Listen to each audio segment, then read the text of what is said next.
अब ये होड़ लग गया कि हम भगवान को ज्यादा मानते हैं। देखो भक्तों में भी होड़ लगता है, लोग कहते हैं ना वो बहुत पूजा करती हैं, वो बहुत करती हैं, भगवान उनको देखते हैं, भगवान उनकी वाली बहुत सुनते हैं। ये गोपिकाओं का हम लोगों का भी होता है। भगवान के लिए ऐसा हुआ, भगवान सायंकालीन बेला पे निर्धारित हुआ, काम के चैलेंज को स्वीकार किया है परमात्मा ने। और जब शाम हुआ और भगवान ने बंसी बजाई जाके यमुना तट पे, तो उस समय का दृश्य क्या है? गोपिकाएं कोई बछड़ गैया से दूध निकाल रही है, कोई अपने पति परिवार के लिए भोजन बना रही है, कोई रात में कुछ और घर का पोतन कर रही हैं। सबों ने जब भगवान की उस लीला और बंसी को सुना, देखो जब वास्तव में आप कथा श्रवण कर रहे हैं, भजन कीर्तन होता है, तो इस समय जब आनंद में जाते हैं तो सब भूल जाते हैं, घर गृहस्थी और कार्यधाम सब भूल के आप इस कथा का आनंदमय होके श्रवण करते हैं। तो मैं तो एक छोटा सा तिनका कह लीजिए, जब आपको कथा सुना रहे हैं, अब वहां वृंदावन में उस शरद पूर्णिमा को जब परमात्मा ने आदेश दिया होगा, देखिए रस लंपट हम लोगों को कहा गया है। जो भगवान की कथा में आनंद लेते हैं ना, वो कहते हैं कि कहीं कथा होगी तो उनका मन बेचैन हो जाएगा कि चलो भगवान की कथा सुनने चलो, थोड़ा सा समय मिल जाए इस दैनिक जीवन से निकाल के। ये भगवान के भक्त है, ये रसलंपट है। जो रसलंपट नहीं होगा, राम रसलंपट कह लीजिए, श्याम रसलंपट कह लीजिए, कि भगवान की जहाँ कथा होती है वो वहां दौड़े चले जाते हैं काम धाम निपटा के। उसी तरह गोपिकाओं ने अपने जो जहां सुनी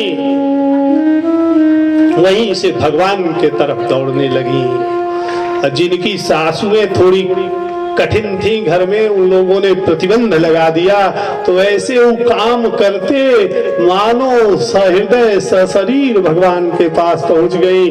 जहां बैठी थी वहीं रहते रहते भगवान की लीलाओं का अनुसरण करते करते मानो वो भगवान में लीन होने लगी। और मन में ये भाव उठने लगा कि हम भगवान को, देखो कहीं गुरु जी लोग होते हैं ना, तो शिष्यों में भी मारा मारी रहती है। एक शिष्य कहता है हम गुरु जी बहुत सेवा करते हैं, दूसरा कहता है बहुत सेवा करते हैं, गुरु जी मेरी बात मानते हैं। गुरु जी के लिए तो सब प्रिय है, भगवान के लिए हम सब प्रिय है, सब प्रिय है। ऐसा विचार करके सारी गोपिकाएं यमुना तट पे आ गई। जब गोपिकाएं आई तो देखा कि पगचिन्ह दिखाई दे रहे हैं, कहीं कहीं दो पगचिन्ह दिखाई दे रहे हैं।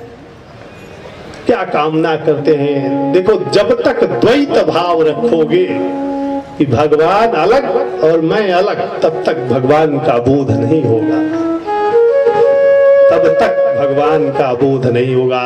भगवान ने गीता में कहा सर्वधर्मान परित्यज्य मामेकम शरणम व्रज। सब छोड़ो, मुझे भजो, मेरे शरण में आओ, तुम मैं ही हूं, मैं तुम ही हो। जब ऐसा चिंतन करोगे तभी परमात्मा के करीब पहुंच सकते हैं हम। सब छोड़ो, भगवान को वहां देखते हैं तो उसको, गोपिकाओं को ये होड़ मची हुई है कि भगवान तो ऐसे होंगे, भगवान का ऐसा स्वरूप होगा। आज तक बहुएं थी, भगवान का दर्शन नहीं की थी गोपिकाएं। भगवान के इस दर्शन के लिए ब्रह्म सन्मुख होई जीव मोहि जबहि जन्म कोटि अघनासई तबहि। जब तक हम मनुष्य जन्म में बार बार जन्म लेते रहेंगे, पुनरपि जननम पुनरपि मरणम पुनरपि जननी जठरे शयनम तदपि न मुंचत, तब भी नहीं सोच रहे हो। आदि गुरु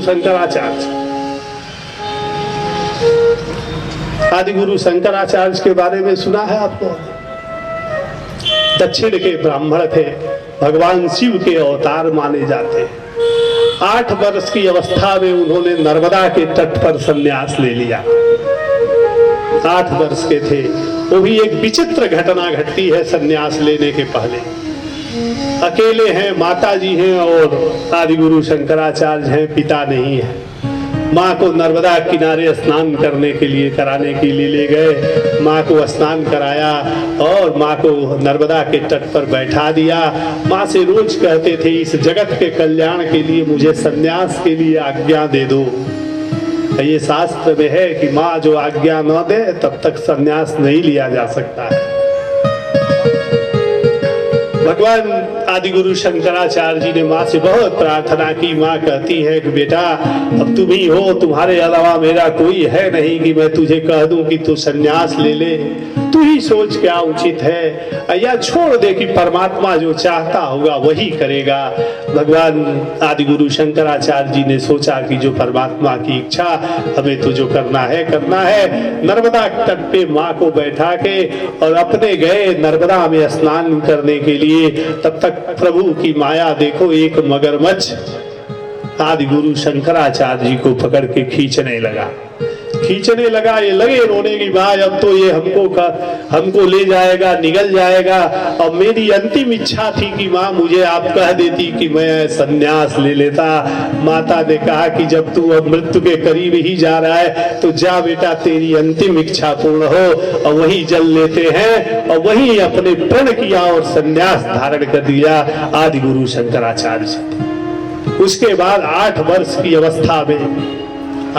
की अवस्था में पूरे भारत वर्ष का भ्रमण किया। देखिए, मात्र 38 साल जिंदा रहते हैं, 38 वर्ष।